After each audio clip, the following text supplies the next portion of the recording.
ہم حاضر ہوئے ہیں اللہ کے رسول دانائے ایوب علیہ الصلوۃ والسلام کا ذکر کرنے کی خاطر۔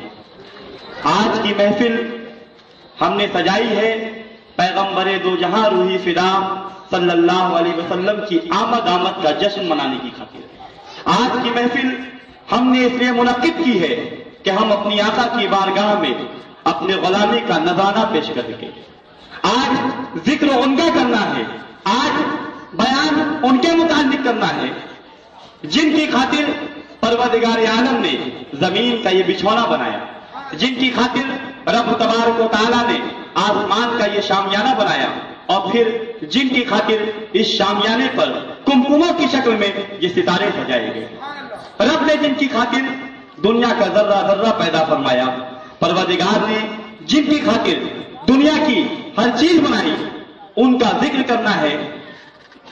اور امام اہل سنت سرکار اعلیٰ حضرت فاضل بریلوی رحمت اللہ تعالی علیہ کچھ اس انداز سے اس بات کو بیان کرتے ہیں کہ زمین و زمان تمہارے لیے، مکین و مکان تمہارے لیے، چنین و چنا تمہارے لیے، بنے دو جہاں تمہارے لیے، دہن میں زباں تمہارے لیے، بدن میں ہے جہاں تمہارے لیے، اور آقا ہم آئے یہاں تمہارے لیے اور اٹھے بھی وہاں تمہارے لیے۔ یا رسول اللہ علیہ الصلوۃ والسلام، پروردگار عالم نے دنیا کی ہر چیز آپ کی خاطر بنائی۔ یا رسول اللہ صلی اللہ علیہ وسلم، رب تبارک و تعالیٰ نے دنیا کی ہر شے آپ کی خاطر بنائی۔ ہمیں رب نے دنیا میں پیدا اس لیے کیا ہے کہ آپ کی جلوگری مخلوق تھی۔ میرے آقا سرکار، میرے آقا رب تبارک و تعالیٰ نے ہمارے ذہن میں، ہمارے منہ میں یہ زبان اس لیے رکھی کہ ہم آپ کا ذکر کریں۔ میرے سرکار ہمارے منہ میں یہ زبان اس لیے ہے کہ ہم آپ کی نعتیں پڑھیں، اور ہمارے بدن میں یہ جان اس لیے ہے کہ ہم آپ کے نام پر اس جان کو قربان کر دیں۔ اور میرے آقا جب ہم اپنی جان کو آپ کے نام پر قربان کر دیں، جب ہم اپنی جان کو آپ کے نام پر نچھاور کر دیں، تو پھر جب ہمیں دوبارہ میدان محشر میں اٹھایا جائے گا، دوبارہ ہمیں میدان محشر برپا کیا جائے گا، اس کا مقصد بھی یہ ہوگا کہ آپ کی شان بتائی جائے، آپ کا مقام بتایا جائے، آپ کا مرتبہ بتایا جائے۔ جب دنیا کا ہر انسان اپنے ہی گناہوں کے پسینے میں ڈوب رہا ہوگا، جب دنیا کا ہر انسان اپنی ہی پریشانی میں مبتلا ہوگا، جب ہر نبی اذهبوا الى غیرک کہہ رہا ہوگا، جب ہر کوئی پریشان ہوگا، یا رسول اللہ علیہ الصلوۃ والسلام آپ کی زبان اقدس پر انا لہا ہوگا۔ میرے آقا آپ اپنے امتیوں کو تلاش کر رہے ہوں گے، یا رسول اللہ صلی اللہ علیہ وسلم آپ اپنے امتیوں کو ڈھونڈ رہے ہوں گے، اور پھر رب کی بارگاہ سے انہیں بخشش کا مدعی جاویدہ فرما رہے ہوں گے، رب کی بارگاہ سے انہیں بخشش کا پروانہ دلوا رہے ہوں گے۔ میرے آقا جب ایسا ماحول برپا ہوگا، جب ایسا عالم ہوگا کہ ہر کوئی اپنی ہی پریشانی میں مبتلا ہوگا، تو ایک آنکھ جہنم سے نکلے گی، ایک آنکھ جہنم سے باہر آئے گی اور امت محمدیہ کے قریب ہوگی۔ امت محمدیہ آپ کو دیکھ کر لرز جائے گی، امت محمدیہ آپ کو دیکھ کر خوفزدہ ہو جائے گی، امت محمدیہ آپ سے بھاگنے کی کوشش کرے گی، امت محمدیہ آپ سے دوری اختیار کرنے کی کوشش کرے گی، اور آگ ہوگی کہ امت محمدیہ کے قریب آئے گی، آگ ہوگی کہ امت محمدیہ کے نزدیک آئے گی۔ امت محمدیہ آگ کو واسطہ دے گی، اے آگ تجھے نماز پڑھنے والوں کا واسطہ رک جا، اے آگ تجھے روزہ رکھنے والوں کا واسطہ رک جا، اے آگ تجھے حج کرنے والوں کا واسطہ تو رک جا، اے آگ تجھے زکات دینے والوں کا واسطہ تو رک جا۔ پر آگ ہوگی کہ رکنے کا نام نہیں لے گی، آگ ہے کہ امت محمدیہ کے قریب آ رہی ہے، آگ ہے کہ امت محمدیہ کی جانب بڑھ رہی ہے۔ ایسے عالم میں رسول کائنات روحی فدا ارواحنا فدا علیہ الصلوۃ والسلام کی بارگاہ میں حضرت جبرائیل حاضر ہوں گے، عرض کریں گے یا رسول اللہ علیہ الصلوۃ والسلام میرے ہاتھ میں ایک پانی کا بھرا ہوا پیالہ ہے، اس پانی کے پیالے میں سے چند قطرے اس آگ پر چھڑکیے۔ اللہ کے رسول دانائے ایوب صلی اللہ علیہ وسلم اپنا دستے کرم پانی میں ڈالیں گے، اپنا دستے رحمت پانی میں ڈالیں گے، اور पानी के चंद कतरे उस आग पर छिड़केंगे। इधर आग पर पानी के कतरों को छिड़कना था, इधर आग पर पानी के कतरों को डालना था कि आग बुझ जाएगी, आग तट पर जाएगी। अल्लाह के रसूल अलैहिस्सलाम हज़रत जिब्राइल से फरमाएंगे, ऐ जिब्राइल, मेरी उम्मत ने इस आग को नमाज पढ़ने वालों का वास्ता दिया, आग नहीं रुकी। मेरी उम्मत ने इसे रोजा रखने वालों का वास्ता दिया, आग नहीं रुकी। मेरी उम्मत ने इसे जिक्र करने वालों का वास्ता दिया, आग नहीं रुकी। मेरी उम्मत ने इसे इबादतें करने वालों का वास्ता दिया, आग नहीं रुकी।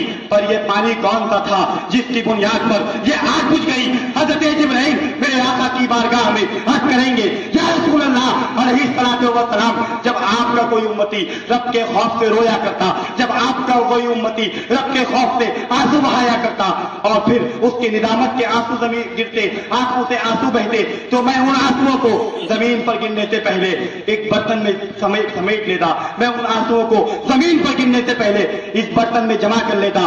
मैं अर्ज करना चाहता हूं, ऐ जिब्राइल, ऐ बुलबुले बाक़े सिदरा, ऐ सिदराते मकी, तुमने उम्मते मोहम्मदिया के आंसुओं को जमीन पर गिरने से पहले उठा लिया, तुमने उम्मते मोहम्मदिया के आंसुओं को जमीन पर गिरने से पहले जमा कर लिया और उसकी हिफाजत की, इतनी हिफाजत की कि कयामत आ गई। कयामत के बाद कई हजार सौ साल गुजर गए और मैदान महशर बर्पा हो गया। जब मैदान महशर बर्पा हो गया और आज उम्मते मोहम्मदिया की तरफ बढ़ने लगी, तुमने उस वक्त आग पर उस पानी को नहीं छिड़का, बल्कि पानी रसूलुल्लाह की बारगाह में ले आए, पानी आकाए कायनात की बारगाह में ले आए और फिर मेरे आका की बारगाह में अर्ज किया, या रसूल अल्लाह, इसमें से चंद कतरे इस आग पर छिड़किए। आका ने आग पर चंद कतरों को छिड़का। मैं अर्ज करना चाहता हूं, ऐ जिब्राइल, तुमने पानी को अपने हाथों से क्यों नहीं आग पर छिड़क दिया?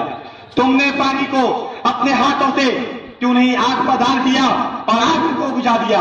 क्या जरूरत थी रसूले कायनात की बारगाह में पेश करने की? क्या जरूरत थी आकाए कायनात के हुजूर पेश करने की?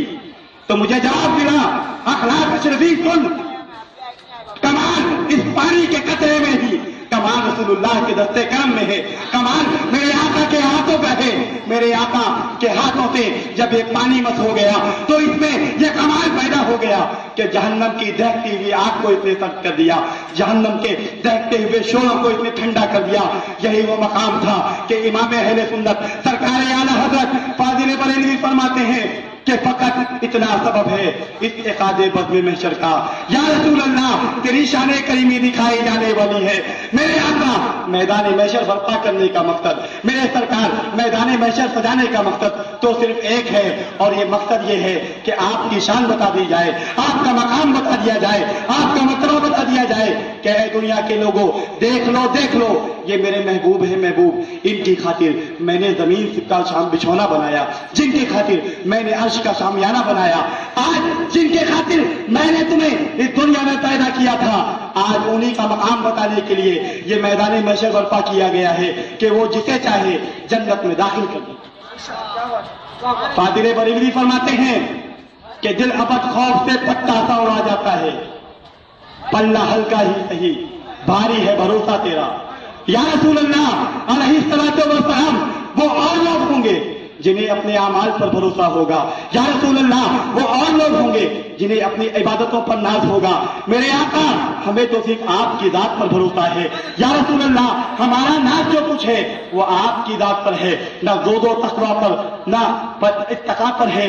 या रसूल अल्लाह, हमारा नाज जो कुछ है वो आपकी जात पर है। मेरे आका, हमारा जो कुछ भरोसा है वो आपकी जात पर है। इसीलिए तो सहाबी रसूल अल्लाह के रसूल की बारगाह में हाजिर होते हैं और दस से बस्ता अर्ज करते हैं, मेरे आका, मेरे सरकार, जब दुनिया में हम चंद लम्हे आपको नहीं देखते, मेरे आका, जब दुनिया में चंद लम्हे हम आपको अपनी निगाहों से ओझल पाते हैं, मेरे आका, अगर दुनिया में कुछ देर हम आपको नहीं पाते अपने सामने तो हम बड़े बेचैन हो जाते हैं। या रसूल अल्लाह, हम बड़े बेचैन हो जाते हैं। मेरे आका, हम बड़े बेकरार हो जाते हैं।